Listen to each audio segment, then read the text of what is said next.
Ky ishte dhe kombinati që lam pas. Pas këtyre xhirimeve dhe këtij reflektimi ngrej vetëm një pyetje. Përse ne shqiptarët duhet t'i shkatrojmë të gjitha vlerat, qofshin ato me hir apo me pahir që na i kanë dhënë sistemet e ndryshme? Përse nevojitet gjithë ky shkatrim kur jeta jon sot po shkon më ndryshe se dikur? Për çfarë nevojiteshin shkatrimet e uzinave dhe fabrikave dhe kujt i duheshin këto çështje që fundja i bënin mirë popullit për ta mbajtur me bukë apo dhe në punë? Këto pyetje dhe përgjigje ja u lë juve. Detyra jonë është të dokumentojmë dhe të shohim atë që ka ndodhur mes së shkuarës dhe të tashmes. Shihemi në amarkordin tjetër. Shqipëria sot prodhon energji elektrike rreth 240 herë më shumë se në vitin 1938 dhe në të ardhmen kjo sasi do të rritet akoma më tepër. Këto tela janë arterjet e atdeut. Ato hynë kudo, në çdo fushë jetëson. Vetëm në këtë stacion elektrik të Tiranës hynë në ditë 900.000 kWh energji elektrike. Krahas gjithë këtij konsumit madh, përpara ndërmarrjeve, kolektivave dhe çdo njërit prej nesh, del detyrë e përhershme, kursimi i vazhdueshëm i energjisë elektrike. Kursim në çdo gjë dhe kurdoherë.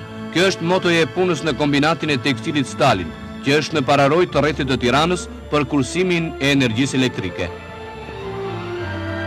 Një nga rrugët e kursimit është ngarkesa e plotë e makinerive, mos lënje e asnjë bosh të bosh në repartin e filaturës.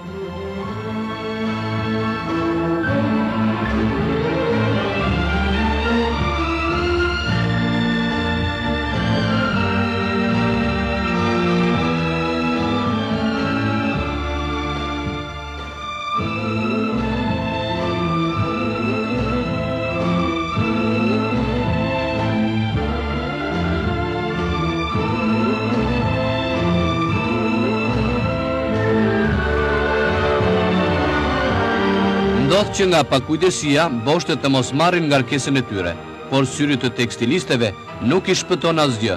Vëmendja e tyre veç cilësisë dhe realizimit të normës prodhimit është që të realizojnë sa më shumë kursime.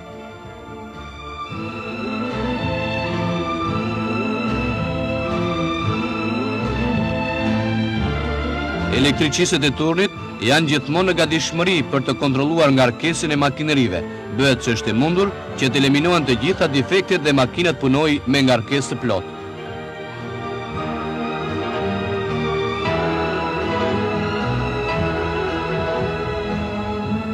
Energjia elektrike që duhet harxhohet për ngrohjen e furrave të makinave të termofiksimit është e barabartë me energjinë elektrike që harxhon një fabrikë e tërë.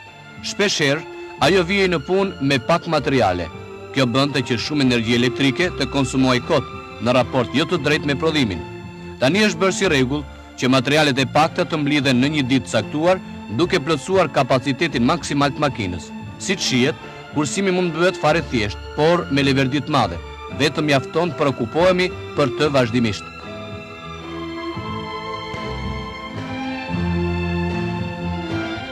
Edhe në fabrikën e ngjyrosjes ndodhte shpesh që në rotativën e makinave kalonte vetëm një pëlhur, duke shfryzuar gjysmën e kapacitetit. Tani në to kalojnë 2 pëlhura njëkohësisht, duke përfituar përveç rendimentit më të lartë edhe kursimin e energjisë elektrike.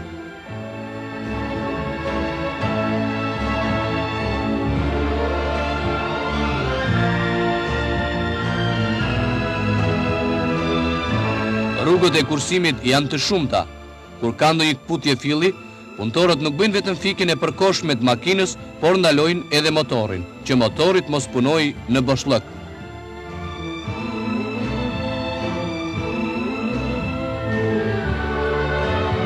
E njëjta gjë bëhet edhe në pushim.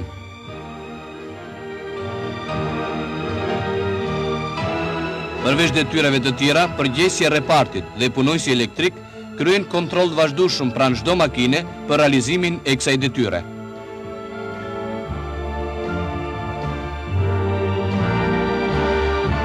Në laboratorin elektrik kontrollohen shfrytëzimi racional i energjisë elektrike në gjitha fabrikat dhe nxirren detyrat që dalin në drejtim kursimit të energjisë elektrike.